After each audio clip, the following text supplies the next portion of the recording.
よ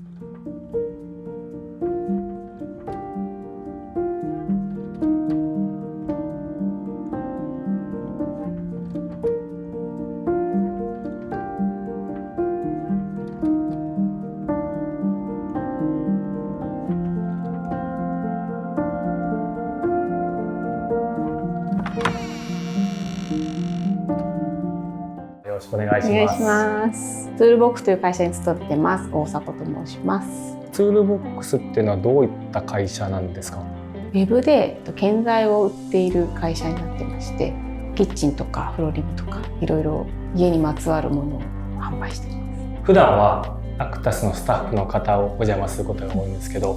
今回ご縁があって大迫さんのお宅にお邪魔するということで、このご自宅っ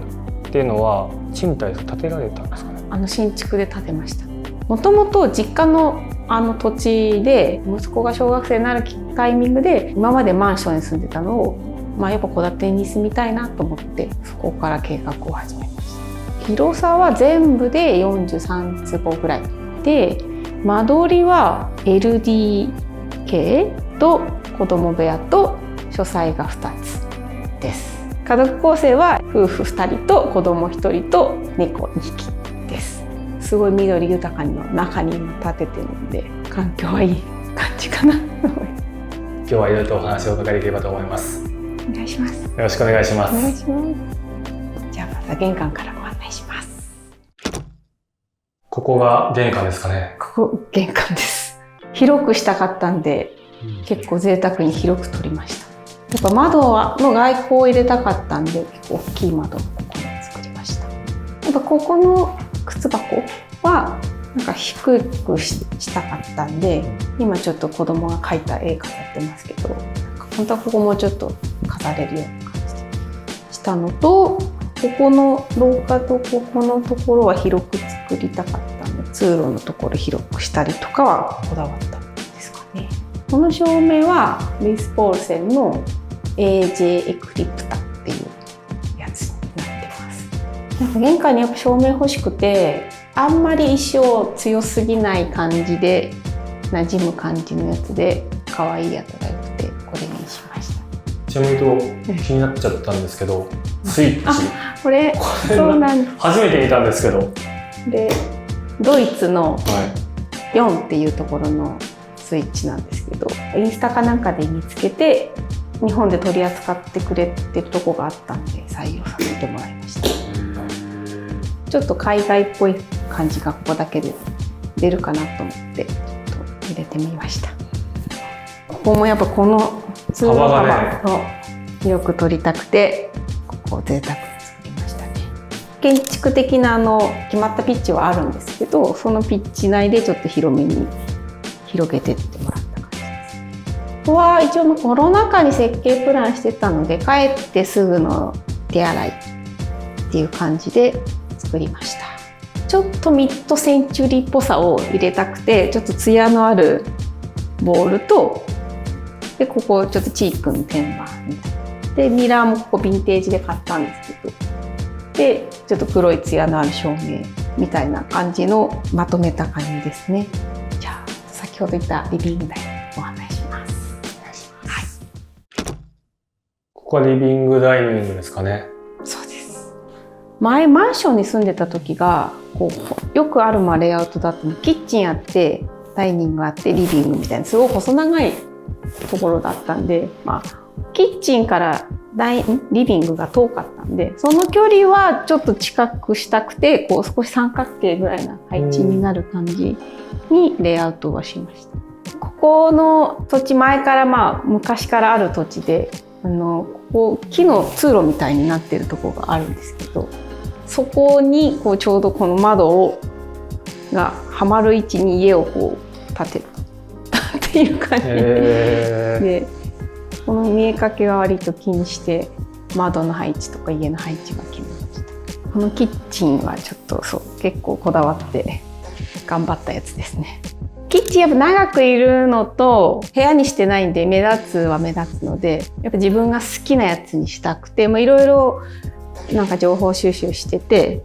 でインスタかなでこの扉のデザインのキッチンメーカーを見つけたんですね。でそこのホームページ見て、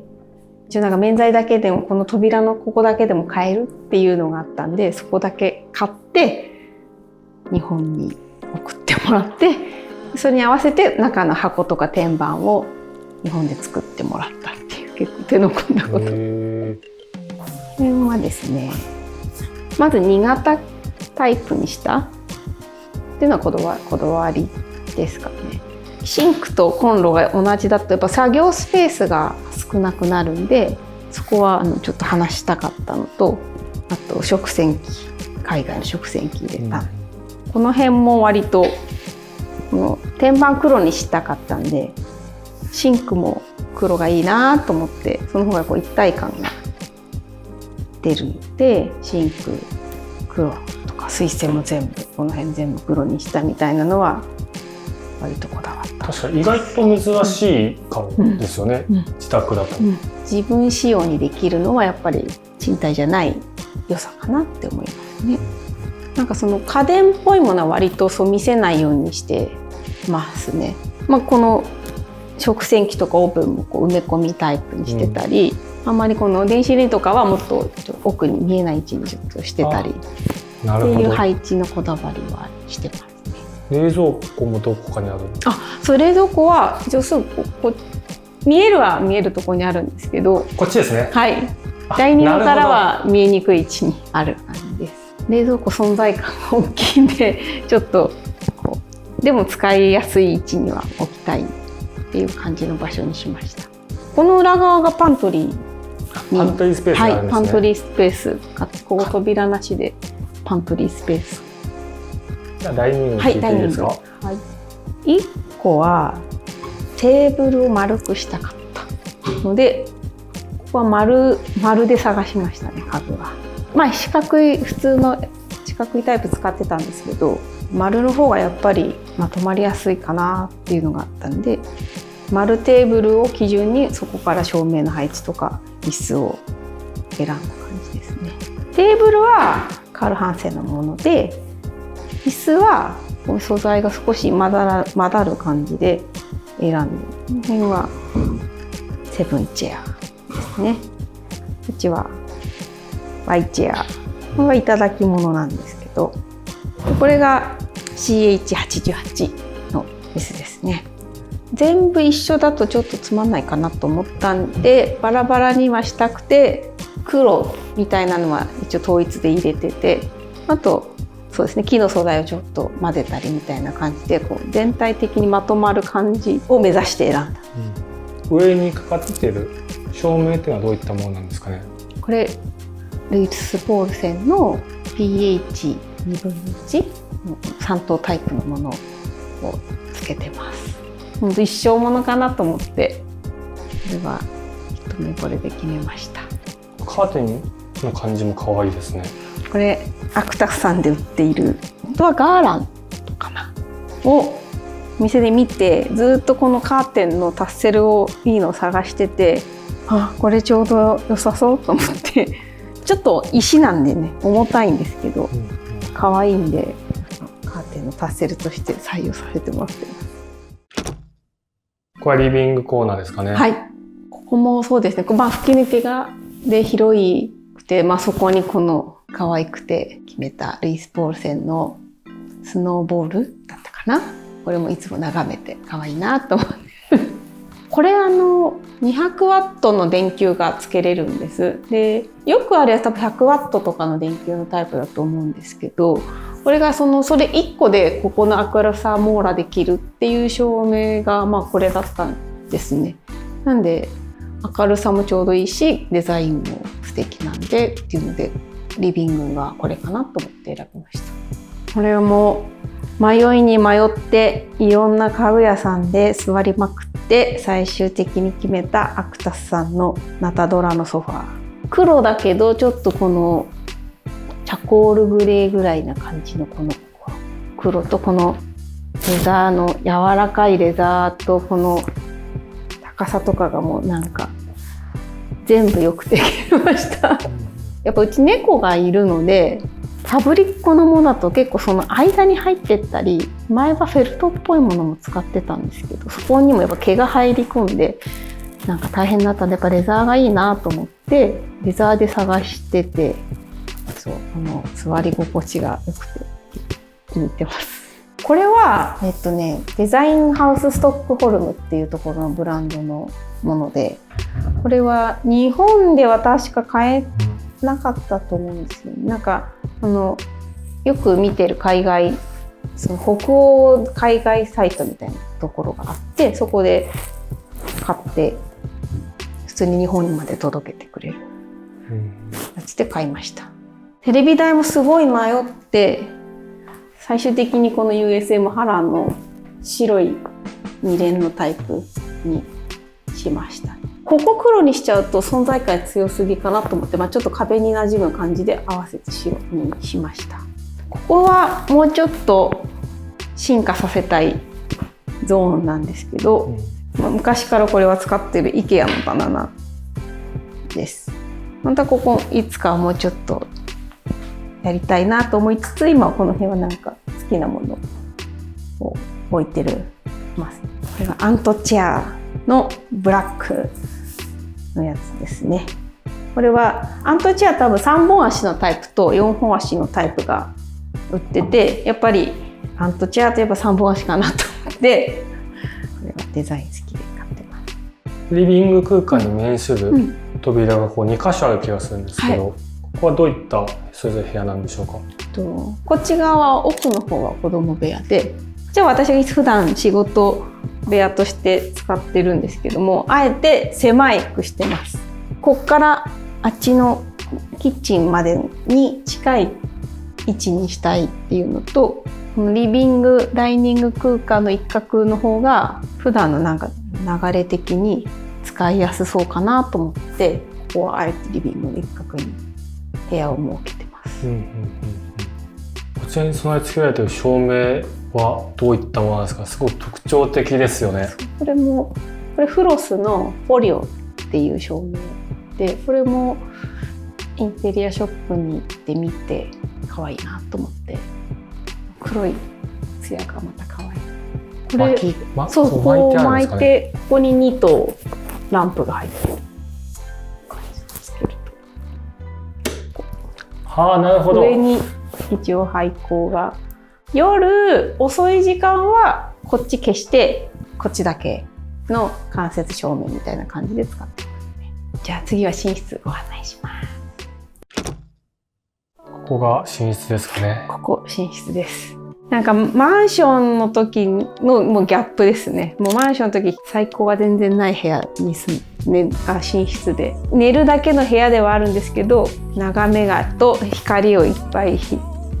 入れたくてした感じですね。ここは造作で金作り上げてって感じなんですかね。そうです。ヘッドボード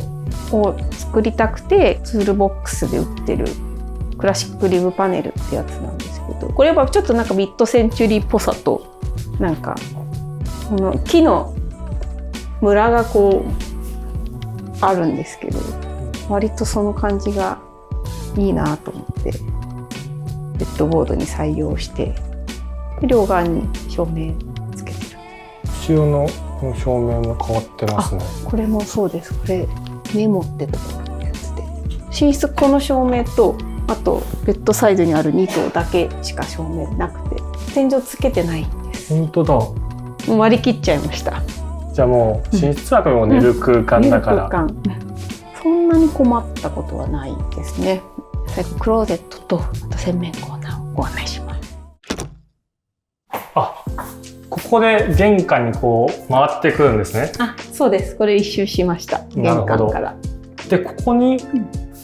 洗面コーナーっていうんですか、これはどういったコーナーが？洗面所みたいな部屋になってなくて、廊下に面して今回洗面コーナー作ってて、めっちゃ使いやすいです。これ設計士さんに廊下の洗面どうですかって言ってプランいただいて、部屋になってるとやっぱそのなんか人が何人か立った時にこうなんか邪魔だよみたいな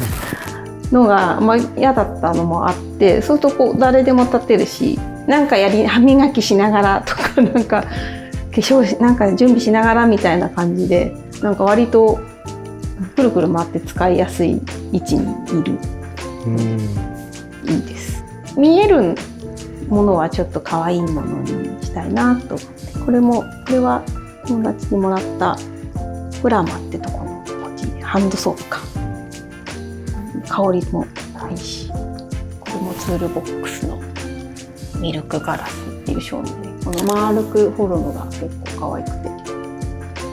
選んでますね。タオル掛けは置いてなくて、はい、なんかこのペーパーかハンドタオルのどっちかにしてる感じです。ちっちゃいハンドタオルこっち置いてみたいな。ちょっとなんかこの台じゃないところにこういう小物を置きたかったんで、ここのちょっと立ち上がり、この少し幅を持たせて、こういうのはこういう風にしてくださいってお願いをして、この辺のタイルも自分で選んで、こういうとこもやっぱりちょっとディスプレイと物を置くを兼ねてつけたいって要望して作ってもらってます。玄関から入ってぐるっと回ってくるクローゼットと脱衣所周りがあって、クローゼットは各部屋に作ってなくて、もうここに全部家族分クローゼットまとめちゃってる感じです。服もそうですし、なんか来客用の布団とか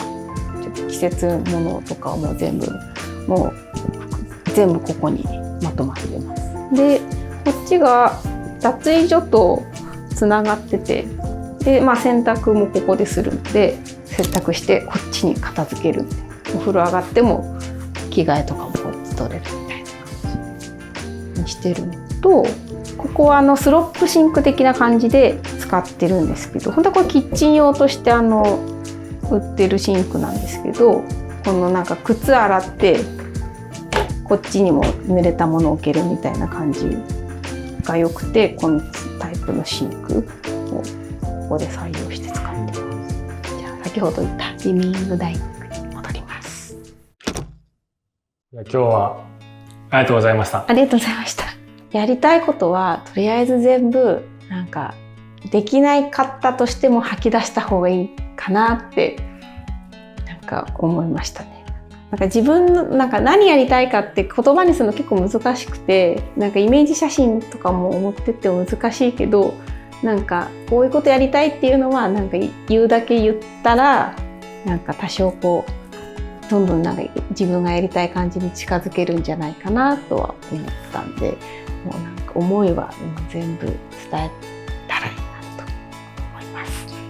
じゃあ以上、ツールボックスで働いている大迫がお送りしました。